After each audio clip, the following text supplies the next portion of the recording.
I want to have a relaxed 10-minute voice conversation with you in English about my favorite local restaurant. Please speak slowly and clearly like a friendly teacher. Keep your responses very short, 2 to 3 short sentences max, so I can reply easily. If I make a grammar or pronunciation mistake, gently correct it after you reply by saying quick tip or just ignore small errors if I seem nervous.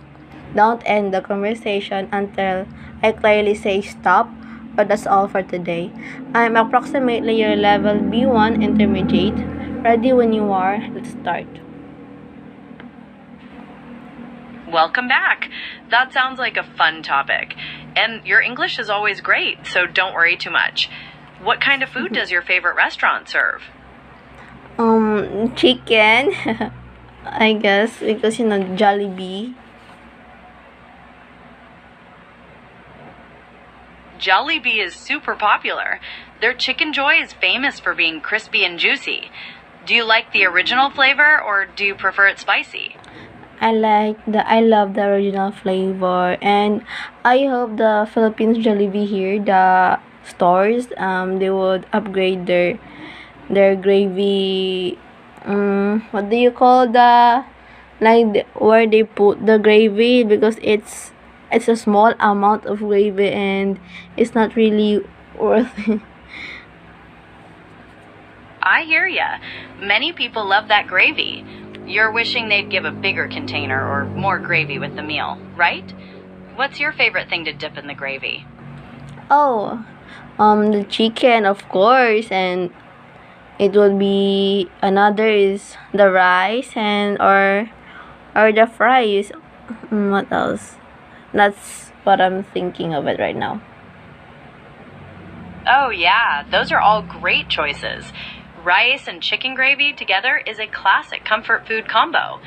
Have you ever tried dipping their peach mango pie in anything? Or do you prefer that just on its own?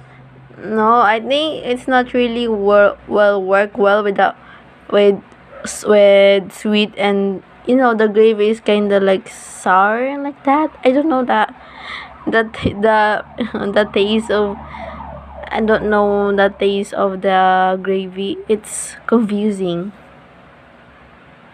That makes sense. Sweet and savory don't always go together for everyone. So you prefer to keep the main meal flavors separate from dessert. Is there another dessert from Jollibee you like their pies or something else? Oh, the sundae and the Coke float.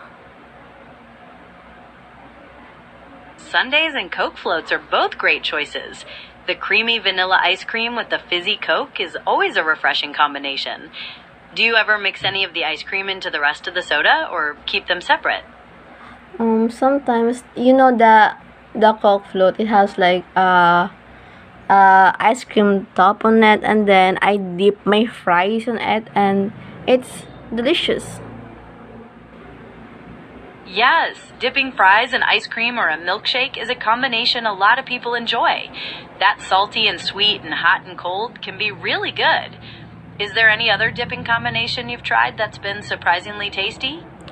The chicken skin, then you put you add a rice on it, and then you also add fries, and then another chicken skin, and then you dip it in the gravy, and bro, it is so delicious. Wow, that sounds like quite the flavor explosion. Stacking the chicken skin, rice, and fries and then dipping them in the gravy really combines all those good flavors into one bite. It sounds like you found a really delicious way to enjoy it all. Is there anything else about Jollibee's chicken or sides you like besides the gravy? um no others, that's only I preferred, and that's it. I only like those those what I mentioned. That's what I only tasted, because I really don't like the spaghetti, and it's not really my taste. That makes sense. It's good to know exactly what you like, and spaghetti isn't for everyone. Since you enjoy their chicken and rice so much, have you ever tried their palabok or maybe one of their burgers? Or are you happy sticking with your go to favorites? No, I haven't because they really didn't order that palabok and what else? The burger. I really didn't like the burger. But I'm looking forward to taste the palabok. That's Oh, cool. oh, oh, It's and always. the smashed potato. Ah, the mashed potato, too. That creamy texture with their famous gravy is another great comfort food combination. So you've got your chicken, your rice, your fries, and maybe some mashed potatoes, with an eye on trying the palabok sometime. It sounds like you really have your Jollibee favorites figured out. Is there anything else you'd like to discuss about local restaurants, or were you thinking of a different topic? Does local restaurant is it counts with like those restaurants who cooks some meals like soup like that, vegetables. Oh, absolutely. Local restaurants can definitely be those mom and pop places that serve all those classic comfort foods, like soups, vegetable dishes, and home cooked meals. Were you thinking of a particular type of soup or meal you enjoy from a place like that, or just generally curious? Before back when we have still class, and then after our PE, I went to a restaurant and I forgot the name. There's I ordered the soup and I really like the soup because it has chicken with I think it's a papaya, and I really like the taste of it, and it's so delicious, and I'm looking forward to taste it again. But now the stores is I don't know if it's closed or temporarily closed. That sounds like a really comforting soup. Chicken and papaya together in a savory broth is a classic Filipino dish called tinola. It's a shame the restaurant might be closed, but hopefully you can find another place that makes it just as good. Or maybe even try making it yourself. Was there anything else you wanted to chat about before we finish? Um, can you give me the ingredients of that because I'm figuring out the ingredients based on what I remember. So, from what I remembered, it has onions, some the onions leaves. I don't know what's the call of it. What's the name of it? Um, Leaves of onions. I'm not really sure of it. And what else? I don't know if that's papaya or sayote. I'm not really sure because I also forgot the taste of it, and I really cannot differ those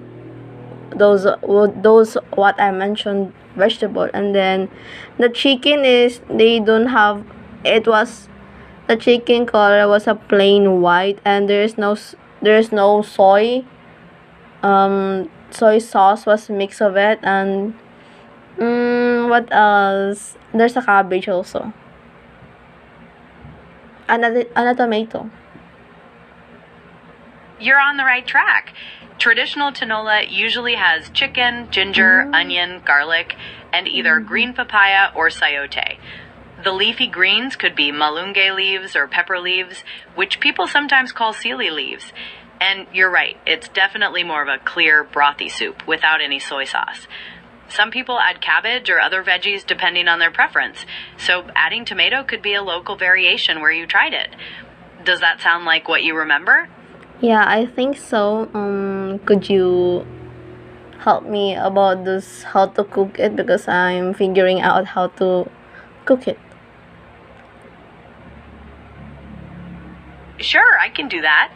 You start by sauteing ginger, garlic, and onion in a little oil.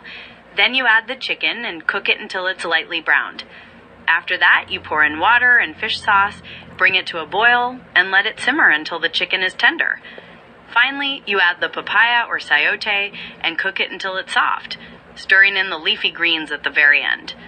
Does that sound like something you could try?